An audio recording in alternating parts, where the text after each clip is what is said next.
Hi dear friends, నేను మీ Kiran. Welcome back to Kiran fact sports channel. కొద్దిసేపటి క్రితమే మ్యాచ్ అయిపోయింది అండ్ సన్ రైజ్ హైదరాబాద్ 2023లో టేబుల్ చివరి స్థానం నుంచి ఫైనల్ స్టేజ్కి అయితే వచ్చింది, ఫైనల్కి చేరుకుంది.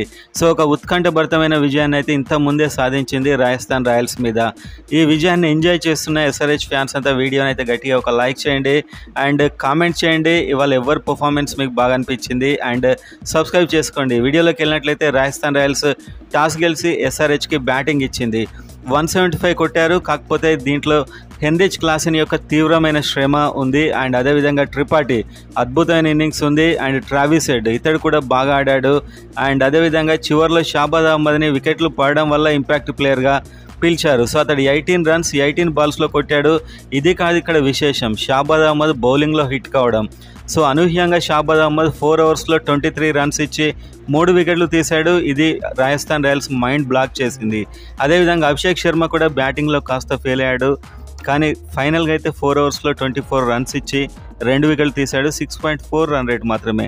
సో ఈ విధంగా బౌలర్స్ అంతా హిట్ అయ్యారు, భువనేశ్వర్ కుమార్ తప్పించి. అండ్ బ్యాట్స్మెన్లో మాత్రం ఇంత స్కోర్ కొడుతుందా అనిపించే సందర్భం నుంచి 175 తీసుకురావడం అయితే చాలా గ్రేట్. అందులో హెన్రిచ్ క్లాసెన్ చాలా ఓపికగా ఆడాడు, రన్ రేట్ అయితే చాలా మెయింటైన్ చేస్తూ వచ్చాడు.